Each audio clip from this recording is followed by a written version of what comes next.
Buenas tardes. Un gusto verle, como siempre. El gusto es mío. ¿Cómo está? No me abría por tardar 2 minutos. Estaba No pasa nada, pasa hombre. nada. luchando con él. Yo sé que usted es puntual.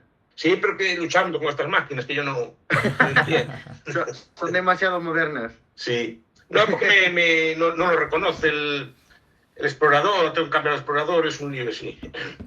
No pasa nada. No Porque pasa algunos nada. tienen filtros y no quieren algunos programas, entonces hay que cambiarlo. Tengo que usar ¿Necesita el alguna vez, Firefox, tengo que usar el Google o cualquier cosa de estas así. si necesita alguna vez ayuda, nos comenta. Sí, pero bueno, Totalmente. ya estamos. A ver si no se cae ahora. Bueno, le agradezco mucho su tiempo. Ya sabe que nos encanta escucharle. Y bueno, que simplemente queríamos hacer una pequeña entrevista. Pues Yo sé que vamos a por tiene ello. tiempo limitado.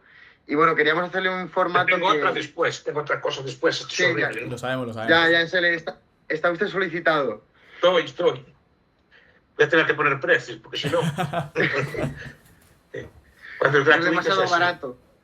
No, es que es así, yo no cobro estas cosas, entonces claro, no hay limitación de la demanda, entonces. Totalmente. Es por cierto. No me parece bien cobrar estas cosas, por lo menos.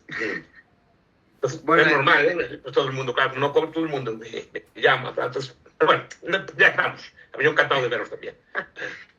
muchas gracias por estar aquí. Bueno, queríamos hacer un formato de entrevista que ya se lo hemos hecho alguna vez, que es, bueno, pues empezar con un poquito de actualidad y luego queríamos preguntarle sobre un poquito las ideas, enfocado un poco más a su libro. Y bueno, como ha habido estos acontecimientos con la intervención de Estados Unidos e Irán, pues claro, nos habían surgido diferentes preguntas. Y bueno, aquí está mi compañero Manuel, que me va a echar una mano con la entrevista y como le gusta el tema de la actualidad, pues se va a enfocar un poco más en él. Te doy paso, Manuel. ¿Desde dónde me llaman ustedes? Desde Desde Madrid. Madrid, Madrid. desde Madrid los dos. Sí.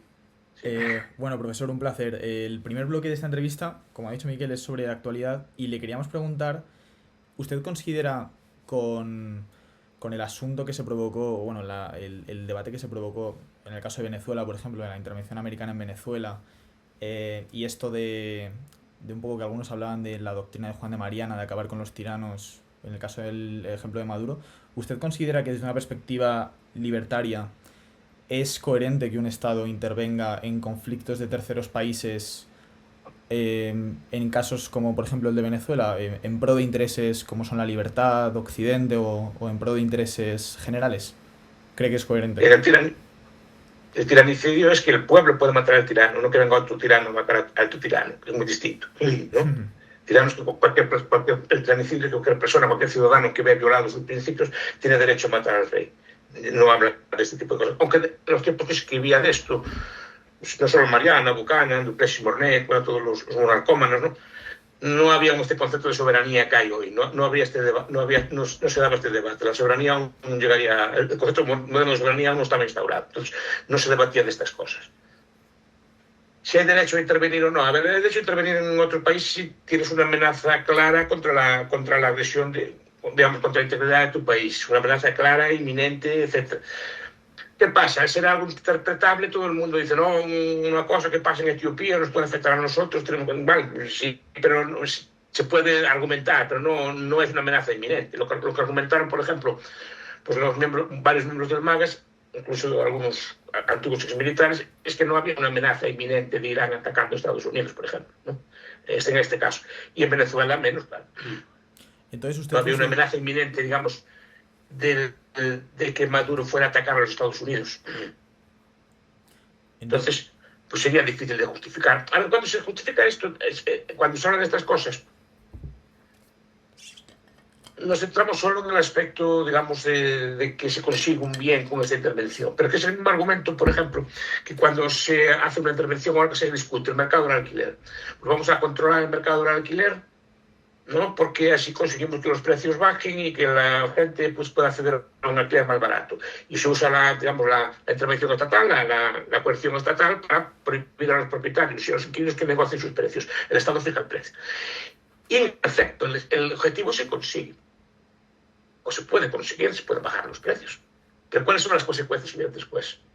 que mucha gente no saca los pisos de alquiler, que muchas personas no tienen acceso a la vivienda simplemente porque no la hay, porque no la quieren alquilar, porque se dedican los apartamentos, en vez de usarse a uso residencial, se usan a uso turístico, lo cual llevaría después a otra intervención más, o sea, intervenciones en cascada para intervenir todo el mercado. Y si se van a un piso turístico, después ya no te deja tener más de un piso, y después ya no le deja comprar a extranjeros, y al final es una intervención en cascada, derivada de uno. Sí, al principio consigues el precio de baja, y al principio consigues que el dictador pues lo echas, vale, bien. La cuestión es si esa intervención genera un resultado mejor.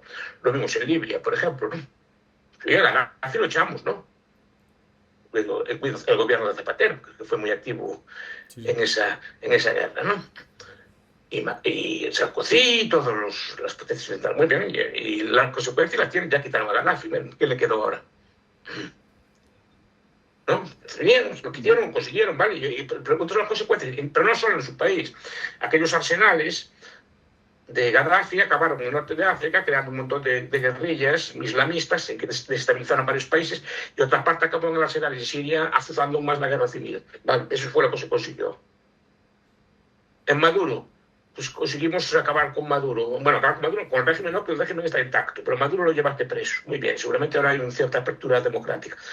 ¿Cuál es la consecuencia? La consecuencia se puede ver, puede tener una consecuencia positiva, etcétera. Eso no puede decir. Pero, ¿qué pasó? Que Trump se creció, dijo. Con el topping, con decapitar a un régimen, pues ya conseguimos esto. Y lo intentó hacer de nuevo en Irán, solo que esta vez no es lo mismo. Ahí le tiene consecuencias no previstas. Y la pregunta es: ¿por qué tienen los Estados Unidos que ir? O sea, si fuera Rusia el que quitara a Maduro, también les parecería bien. No sé, no entiendo. ¿Cuál es el derecho que tiene ese Estado en concreto? Moral, ¿no? Ya sé que tiene la fuerza y lo hace porque puede, no porque quiere. Pero si estamos discutiendo de aspectos morales, así que porque Estados Unidos tiene más derecho a acabar con ellos, yo que sé, que el Brasil, o que el Brasil seguramente tendría mejores derechos porque es vecino, y seguramente le afecta más la existencia de ese régimen al lado, el régimen de Colombia, ¿no? Porque se afecta más, porque les trae inmigrantes, les estabiliza las fronteras, a lo mejor incluso con el apoyo a algunos grupos guerrilleros, etc. Entonces, ahí está la cuestión. Entonces, sí, puedes intervenir, pero ¿cuáles son las consecuencias? Aún están por ver. De momento el régimen sigue intacto, no podemos saber lo que está pasando. Entonces usted, por ejemplo, profesor, en el caso de Javier Milei, al que se le ha criticado mucho desde posturas del radicalismo, o sea, del liberalismo libertario quizás más radical, como el de Hoppe, por ejemplo, ¿usted considera que es una contradicción que Javier Milei como libertario asuma una política exterior de alianzas estratégicas, por ejemplo, con proteccionistas como Donald Trump o como, por ejemplo, Giorgia Meloni? ¿Usted considera que eso es una contradicción, el hecho de que como libertario se asuma una No, a ver, él como libertario, a ver, son dos planos distintos. Como libertario, pues no debería involucrarse mucho en la política exterior de otros países, eso como libertario. Ahora, el Estado tendrá que tener alianzas. Lo que se le puede criticar también es que sea demasiado activo en esas alianzas, ¿no? Porque, digamos, que las alianzas que está metido no le afectan especialmente en los problemas de otras partes del mundo. Yo siempre dije que los problemas de Milei no van a venir del orden interno, van a venir del orden externo. O sea, no creo que sea por la política económica que lleva ni por tipo de cosas. Yo creo que los problemas le pueden venir del exterior. Claro, él pidió prestado a los Estados Unidos, supongo que a los Estados Unidos le pedirá que también colaboren sus cosas, aunque sea simbólicamente, aunque no sea nada que se pueda. Entonces, claro, no está siendo muy coherente. ¿Y por qué no está siendo muy coherente? Porque no podemos estar en contra de intervenir en el precio de la cebolla morada, como dije yo alguna vez, ¿no? O del control del precio del gasoil, y después usar la fuerza del Estado para intentar intervenir en otros asuntos. ¿Qué pasa? Al no ser un asunto de precios parece que es distinto, pero las intervenciones son las mismas, es usar la fuerza del Estado para intentar conseguir un objetivo por la fuerza. Y normalmente esas cosas no acostumbran a acabar bien, o tienen consecuencias no previstas. Que puede ser, repito, a veces no pasa nada, pero otras veces pasa mucho. Siempre tiene algún tipo de consecuencia no prevista. Que pasa, claro, como cualquier intervención normalmente en el mercado. Y digo, ¿cuál es la legitimidad? Si el gobierno no es legítimo para intervenir entre dos personas, ¿qué pasa? Porque tiene que intervenir en asuntos de otros asuntos. De países que ni siquiera conoce, probablemente. Luego, una pregunta. Claro, esa política, esta doctrina se llama la doctrina Estrada, la plantearon los mexicanos hace algún tiempo. las relaciones no son entre gobiernos, son entre pueblos. Es decir, el pueblo de México es amigo, es una doctrina mexicana vieja, es decir, el pueblo de México es amigo de todos los pueblos del mundo. No le da igual que sea su gobierno. No negocia con gobernantes, negocia con pueblos. Los reconoce, no se mete en asuntos de nadie. Es una postura bastante sana porque cuando usted busca la intervención, en principio puede estar bien, pero el problema es que mucha gente oportunistamente dice, caray, tengo un lío interno, o algún grupo de oposición, o sea, voy a provocar que otro gobierno venga. Voy a buscar un conflicto para que me vengan a rescatar y que sea otro que le pegue a mi enemigo, ¿no? Ese es el problema que hay, que al final lo que es una lucha interna y concentrada puede devenir en un conflicto externo y mundial, como está pasando en Irán. Es decir, lo que es un conflicto interno al pueblo iraní, ¿no? Pues está extendiendo pues, a toda la región. Hay gente, digamos, que no tenía nada que ver con el asunto, pero ahora se ve involucrada en ese tipo de cosas, sin solucionar el problema supuestamente principal, que no sé cuál es exactamente. Entonces, por ejemplo, organizaciones supranacionales actuales, concretamente nos gustaría hablar de dos, antes de pasar al siguiente bloque, la OTAN y la Unión Europea. La OTAN como organización, alianza armamentística, y la Unión Europea como pues, la gran organización supranacional que existe a día de hoy, con potestad legislativa, judicial, etcétera. ¿Usted cuál considera que es la postura lógica desde el liberalismo libertario de esas dos organizaciones, de la OTAN y de la Unión Europea? Habrá muchas posturas al respecto, pero yo, cuando en su momento, los libertarios cuando hablaban de esto eran bastante opuestos, sobre todo a la OTAN. La Unión Europea no la conocía, la OTAN era muy contrario a la OTAN, ¿cierto? Porque es una forma como de extender el conflicto. Un conflicto que es limitado, ahora lo metes un montón de países ahí en el medio, ¿no? Cuando países se abren un lío, pues, en una zona de allí.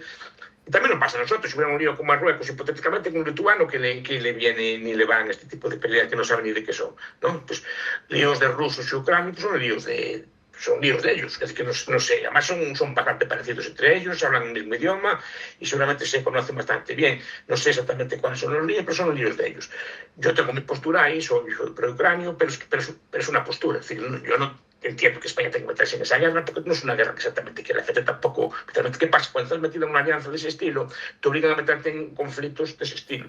Porque hipotéticamente, cualquier conflicto, por ejemplo, de Turquía con algún vecino, tendríamos que meternos. Claro. Y digo yo, si Turquía, yo qué sé, se pelea con los azeríes, o Turquía se pelea con los de Irán, o Turquía se pelea con cualquier sirio, o cualquier cosa, tenemos que ir nosotros a meternos en el medio. Pues teóricamente sí. Digo porque es un país que es de la OTAN, ¿no? Entonces es la cuestión. Aparte, la OTAN fue creada en un contexto de Guerra Fría, que había un bloque parecido. Y ahora la OTAN, ¿quién es el enemigo? Porque hay que decirlo. Cuando dice la OTAN, ¿está contra quién? Porque la OTAN llegó a plantearse usarla con China. Llegó a plantearse. Como no le sale bien, pues plantearon eso del AUKUS. Pero están planteando pues, llevar la OTAN a la guerra de Irán, pero ya los tratados dicen, oye, que eso no es una guerra nuestra, no es una guerra de la OTAN, que es la OTAN es una alianza defensiva, no es una alianza ofensiva. No, lo que digo es, cuando usted se mete en una alianza de este estilo, en principio puede parecer más seguro, pero al final se involucra usted en mucho más conflictos de los que querría, porque siempre se involucra en el número de conflictos que tengan todos sus vecinos. La idea es que cada uno mantenga la paz con sus vecinos, que intente llevarse bien con sus vecinos, pero no intentar llevar la paz a todas partes. Pues el número de puntos de fricción, el número de puntos de conflicto, como que se multiplica. No sé si las tropas que estaban en Malí eran OTAN, me parece que no. Cuando España tenía tropas en el Sahel, digo yo, bueno, pues no sé quién se nos perdió en el Sahel, ¿no? Pero estaban allí, pues supongo que sería por algún tipo de tratado, alianza o algo así por el estilo. No sé si sería la NATO estrictamente, pero es algo semejante. La Unión Europea es algo distinto. ¿Qué pasa? Que la Unión Europea se está convirtiendo en una superestructura política y también en el germen, pues supuesto, de un futuro ejército europeo. Que yo ya en su momento dije que no me convencía mucho ese tipo de ejércitos europeos. Porque no va a trabajar para... Yo ya le digo que no va a trabajar para el interés de España, va a trabajar para el interés de otros. Claro. Yo defiendo el mercado común, no la Unión Europea. El mercado común eran unos tratados, unos acuerdos entre países que permitían la libre circulación de mercancías, de personas, de energía, el carbón y el acero, o sea, de materias primas y financiera. Punto. Pero no tiene por qué crearse una superestructura por encima. Eso es lo que estoy en contra. O sea, no me gusta tanto la superestructura como la idea de una... Europa nunca estuvo unida en su vida, jamás, jamás. Es uno de los rasgos que la caracteriza como continente. Jamás estuvo unida. Más, buena parte de las guerras que hubo antes de la Unión Europea fueron guerras de unificación de Europa, desde Napoleón en adelante. Todas fallidas. Cada una obviamente en la Unión Europea no es lo mismo que Hitler, está claro, tampoco vamos a decir barbaridades, ¿no? Pero, barbaridades porque no lo son, pero Hitler también quería unificar Europa. Obviamente con otros medios, con otros valores. Los valores que quieren unificar Europa son distintos, pero quieren unificarla. Y eso es algo que a Europa normalmente no le acaba de gustar, porque no está en su ADN, digamos, el estar unida, porque nunca lo estuvo. Y seguirá sin estarlo, ¿eh? Bien, profesor, pues si quiere pasamos al siguiente bloque, que es un bloque más relacionado, un poco más abstracto con el mundo de las ideas y no tanto con la actualidad política. Y además trayendo a colación su último libro, así que, Miquel, todo tuyo. Vale, bueno, recientemente el profesor, como todo el mundo sabe, pues ha sacado un interesante libro. Y bueno, quería hacerle preguntas en base un poco a este libro. Me llama la atención el tema de los territorios y del tamaño que deben tener. ¿Por qué usted ha hecho este libro y por qué le da importancia al tamaño de dichos territorios? Bien, esto es un debate. Los austriacos normalmente pues, hablan de economía, estudian de economía, pero si se fija usted, todos los austriacos tienen obra política, obra de teoría política. Por ejemplo, Mises tenía aquellos libros de Nación, Estado y Economía o Liberalismo, que hablan, por ejemplo, de secesión. Hayek tiene el camino de servidumbre, tiene el fundamento de la libertad. Después, Harold Rothbard tienen, a este respecto, por ejemplo, un trabajo que se llama Naciones por Consenso, explicando este asunto. Hoppe tiene eso de Small is Beautiful and Efficient, ¿no? Que no es un tema ajeno a los austriacos el opinar de este tipo de temas. Y uno de los temas que opinan, aunque si quieren es un tema marginal, no es el tema principal del liberalismo de la escuela austriaca, es la idea de la escala del Estado. ¿Cuál debe ser el tamaño correcto de un Estado? El tamaño en cuestión de población, básicamente, no tanto de extensión física. ¿Cuál debe ser el tamaño de la población de un Estado? Y si la lógica de escala opera a favor o en contra. Es decir, normalmente estamos acostumbrados a pensar que la integración y la escala es buena, que la escala solo tiene ventajas, ¿no? Cuanto más grande es una fábrica, pues mejor produce. Cuanto más grande es un país, pues los costes de producción de servicios se disminuyen y se produce de una forma más eficiente, ¿no? Es lo que normalmente estamos acostumbrados a escuchar, ¿no? La lógica de escala. Pero bueno, pero la escala de las empresas también tiene problemas. Nunca hay ni pudo haber una empresa que opera, que tenga todos los bienes, una super mega corporación que controle todos los bienes. Se derrumbaría por problemas de cálculo antes, ¿no? Entonces, hay un punto que incluso la empresa más grande frena su crecimiento y empieza a caer. Y los estados y los imperios le pasa algo semejante. Entonces, hay una literatura que a mí me interesó mucho siempre, que va en esta línea. A los austriacos, por ejemplo, les gustaba mucho Leopold Kohl, que es un teórico austriaco de nación, no que fue de la escuela austriaca, pero que les gustaba mucho porque esto es The Breakdown of Nations, está traducido en español, como algo así como la explosión o el estallido de las naciones o la ruptura de las naciones, ¿no? Y habla mucho de estos temas, de Britain o Britain, quería romper también Inglaterra en sus naciones, Inglaterra, Gales, Escocia, etc. ¿no? O el movimiento de los Little Englanders, para era Chesterton, que quería una Inglaterra solo Inglaterra. Entonces, es un movimiento que hay, dice, que discute sobre si el tamaño de los países es mejor que sea grande o pequeño. Digo, de acuerdo con los principios incluso liberales, para defender el capitalismo, el mercado, los principios de libertad, etc., qué tamaño tiene que tener. Otros autores inciden mucho en el hecho de que los países pequeños, aun sin ser perfectos, porque son obras humanas y pueden tener problemas igual, tienen unas ventajas a este respecto frente a los grandes estados. Por ejemplo, no pueden ser proteccionistas. Pueden serlo si quieren, pero es absurdo que sea proteccionista.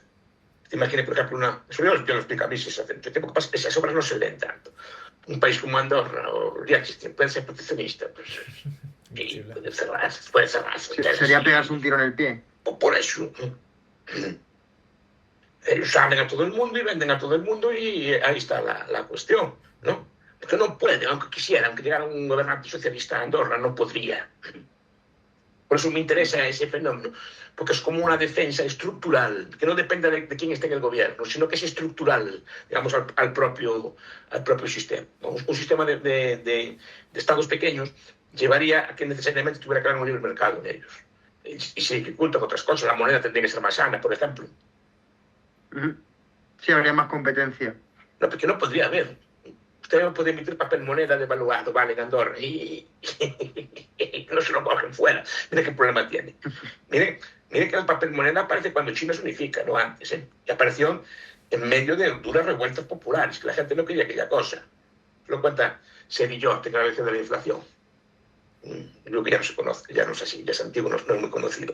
Pero cuenta las luchas que hubo, porque claro, cuando se unifica, la gente no puede escapar, ya le puede poner papeles de mala calidad. Pero claro, cuando usted tiene un reino pequeñito y adultera la moneda con cobre y con basura, pues no se la cogen los vecinos, no puede ir usted con su dinero a las ferias a comprar o a comerciar con el exterior, que no le cogen su dinero. Tiene que por fuerza que tener moneda. Por eso las taifas, por ejemplo, nunca me canso de hablar de ellas, que tienen muy mala prensa. Las taifas tenían una moneda muy buena. Siempre hablo del dinar del Rey Lobo. No, de Murcia, de la taifa de Murcia, de las mejores monedas de su época, porque el Rey Lobo tenía que tener una moneda sana. Las taifas sí que merecerían más investigación, igual que los reinos cristianos del norte, ¿eh? Lo que hacían. Es decir, porque era un mundo fragmentado políticamente, pero claro, René Guichard dice que fue una época de esplendor económico y de mucha esta novela. El puente de Alcántara, de Frank Baer, por ejemplo, que era la obra de las taifas, era del rey Butamí de Sevilla, estas cosas a mí me gustan mucho, porque hay un libro, hablo de un fenómeno que se dio raras veces en la historia, que son las constelaciones de estados, que son como un territorio más o menos homogéneo culturalmente, pero que se divide en muchos estados. Míticos son las polisiliegas, que llegaron a ser como 100, duraron un siglo y medio, no se depende cómo las cuente, ¿no? Oye, pero aún se acuerda usted de lo que hicieron en filosofía, en geometría, en literatura, ¿sí o no? Dígame algo equivalente de los persas de la época, que tienen un imperio muy grande. A ver si me sabe decir alguno. ¿Qué? Sí, no sabría decirlo ahora mismo. Pues, pero de griegos me sabe decir un montón de ellos. Incluso su idioma a día de hoy se estudia. En universidades y cosas así por el estilo. Es que otro fenómeno fue, por ejemplo, las ciudades-estado del Renacimiento. Un ámbito de cultura italiana, se puede llamar italiana, pero dividida en bastantes ciudades-estado. Pues ahí tiene todo el Renacimiento. Y no solo es que ahí se inventó la banca. Una de las cosas, una cosa de las que ha dicho antes respecto a los países homogéneamente, o sea, culturalmente homogéneos, si tienes una constelación de estados como la que relata en esa época, ¿deben ser homogéneamente cultural o esa heterogeneidad cultural puede generar conflictos entre dichas culturas? No, es que una nación cultural puede estar dividida en varios estados. Perfectamente. Sí. Es decir, usted lea sobre la Alemania de Goethe, del siglo XIX, cuando Alemania estaba dividida en 60 estados. O sea, el Goethe no era alemán. Era alemán, hablaba alemán, de hecho, creo que son sus memorias, ¿no? Él anda por toda Alemania y cuenta lo que ve allí y tal, se entiende con todo el mundo, viaja de un sitio a otro, anda por allí, cultura alemana, pues el mismo idioma, pues más o menos el mismo idioma culto me refiero, ¿no? Más o menos la comida, las costumbres, etcétera, ese tipo de cosas, pues estaban divididos en varios estados, pero ahí tienen un montón también de avances en la literatura, en la música, en la escritura, un montón de cosas, ¿no? Todos estos filósofos que estudian ustedes son de aquella época. Schopenhauer, pues todos eran de aquella época. Tenían sus pequeños reinos, tenían sus universidades, pero una cultura alemana. no tiene, y además es una cultura alemana floreciente. Yo creo que el problema político es cuando esa cultura alemana se unificó en un solo Estado. Desde entonces hubo bastantes líos, ¿no? Sí, además que son algo muy artificial, toda esta reunificación de estados. Porque esa es la idea de que todo lo que tenga la misma cultura tiene que estar unido en un solo Estado. Y no tiene por qué estar unido en un solo Estado. Y de hecho, la cultura alemana sin estar unida en un solo Estado. Fíjese, cuanto más pequeño es el Estado de habla alemana, más rico es. Porque Austria es más rica que Alemania. Pero los cantones suizos son más ricos que Austria. Y Liechtenstein es más rico que los cantones suizos. Sí, eso está puede claro. Puede ser una demagogia mía, si quieres, pero es así. No es algo que no se puede obviar. Aparte que el tamaño no influye, me gusta mucho el caso de Austria, porque Austria en poco periodo de tiempo pasó de ser un imperio a un Estado solo, después unido con los alemanes y después otra vez Estado solo. Comparemos las veces que estuvo solo con las veces que estuvo integrado en un sitio más grande. No le fue especialmente mal por perder todo su imperio. La Austria que ahora es una Austria pequeñita, comparado con el Imperio Austrohúngaro, que era todo grande. Bueno, pues la Austria pequeñita es mucho más próspera que cuando era mucho más grande. ¿Y usted cree que en el futuro, es verdad que no tenemos ninguna bola de cristal para saberlo, cree que estos grandes estados tipo China o, por ejemplo, Estados Unidos, cree que van a ir más en aumento? Quiero decir, que se hagan estados más grandes, o cree que al fin y al cabo, por ejemplo, los problemas de cálculo económico, ya sea una cuestión política por problemas de secesión, ¿cree que van a ir a más o cree que puede ser que esos estados territorialmente se achiquen? No lo sé, yo creo que iría mejor si se achicaran. Lo digo muy sinceramente. Solo que comparan la China grande con las chinas pequeñas. China grande es la China popular, que tiene Taiwán y tiene Singapur. Singapur, la cultura es básicamente china, aunque también hay malayos, ¿no? O sea, los tienen. Sí. China, si ve la historia de China a largo plazo, es una historia de unificaciones, desunificaciones, unificaciones, desunificaciones, desde la etapa de los reinos combatientes hasta hoy. Y normalmente, cuidado, muchas veces también lo que muchos historiadores dicen que la etapa de los reinos combatientes proporcionalmente es una etapa de mucho más prosperidad que las Chinas unidas. De hecho, uno de los problemas del estancamiento de China secular fue el haber estado unida. Hombre, no sé cuál será la lógica, todo el mundo... A ver, porque hay dos lógicas distintas. Una, la lógica que estamos explicando aquí, otra la lógica del político. El político dice, no, yo quiero mi Estado Unido porque cuanto más grande sea mi Estado, más grande es mi base fiscal y más grande es la base de poder que yo controlo. Cuanto más gente tengo yo a trabajar, digamos, para atender pues, mis necesidades, mejor. No me interesa que se pierda el territorio porque son base fiscal que yo pierdo. O sea, fiscal y personas. No me interesa que se pierda eso. Pero a nivel... ciudadano es lo que digo yo siempre. Ciudadano de Andorra, que vive en un sitio pequeño, que no tiene, el paisano, no el cónsul o el presidente, ¿no? El paisano de Andorra, que le falta a él que tenga el indio, por ejemplo. El indio es el país más grande del mundo, ¿no? ¿Qué le falta al señor de Andorra que tenga el indio en su vida cotidiana? Para que diga, qué bien que se vive en un sitio tan grande, ¿no? ¿Cuál es la ventaja del indio? Sí, no hay ninguna. Tiene mejor cerveza en la tienda, yo qué sé, el wifi va más rápido. No sé cuál es la ventaja que tiene el uno sobre el otro. Alguna tendrá, ¿no? Pues, se justifica todo eso, tendrá que tener alguna ventaja para ser tan grande, ¿no? Incluso de nada que está más defendido. ¿Quién tiene más posibilidad de meterse en líos? ¿El indio, el joven indio, un joven como usted o un joven de Andorra? Hombre, claramente el indio. Porque quieren atar un montón de... Tienen conflictos con Cachemira, tienen conflictos con otros. Al final tiene menos problemas usted. A lo mejor estoy haciendo demagogia también porque estoy comparando realidades distintas, ¿no? Pero estoy comparando un estado muy pequeño, los más pequeños del mundo, con el más grande. Entonces, o con un joven chino, si quiere. Sí, está claro que tiene muchos más incentivos a tener problemas un país como China que un país como Andorra. Básicamente porque por un tema de escala militar o política. Cuando cambia la escala, no solo cambia la escala, cambia las cosas que demanda. Por ejemplo, Irlanda es un país marítimo, estamos de acuerdo, no es una isla. Sí. Pero no ven la necesidad de tener un portaaviones o tener tropas de por ahí fuera. No sé si le hacen falta en la vida cotidiana esas cosas, ¿no? Pero ya países, ya, cuando pasas una escala, ya tienes que tener una bomba atómica, ya tienes que tener portaaviones, ya tienes que tener un montón de cosas. Entonces, claro, ese es el problema. Cuando cambias de escala, empiezas a demandar cosas que antes pues, parece que no necesitabas. Me contaron una vez, no sé si es apócrifo o no, Liechtenstein es uno de los países más ricos del mundo. Y hablaban de comprarle un helicóptero a la policía. Y votaron que no, que era muy caro. País más rico, uno de los países más ricos del mundo. Pero, claro, lo tenían que pagar entre pocos y no veían ellos la necesidad en un territorio tan pequeño de tener ese tipo de cosas y no lo compraron. Cuando cualquier país infinitamente más pobre tiene un montón de helicópteros y cosas por el estilo.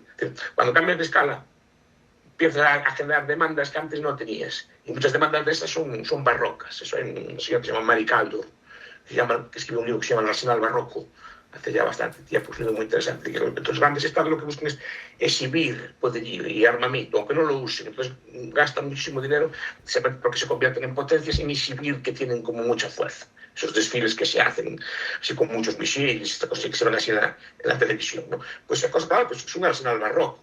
Mucho de él no tiene, digamos, utilidad práctica. Y espérame que no llegue a ser usado nunca. Pero se invierte en él porque parece que un país grande tiene que tener esas cosas. Aunque sea un país pues, bastante pobre en muchos aspectos, ¿no? ¿Y cree que esos países pequeños pueden ser devorados por los grandes? Dios quiera que no, y por ejemplo tienes el ejemplo de Liechtenstein, pues que está rodeado de vecinos que son amables con él, pero ¿no cree que si hay una constelación de estados pequeños, puede ser que haya uno más grande que intente fagocitarlos? Eso pasa también en los Estados Unidos. En la Guerra Mundial, Sí, Francia también. cayó en una semana, en los famosos 10 días, perdón, los famosos 10 días que cayó Francia Sí. en la Segunda Guerra Mundial.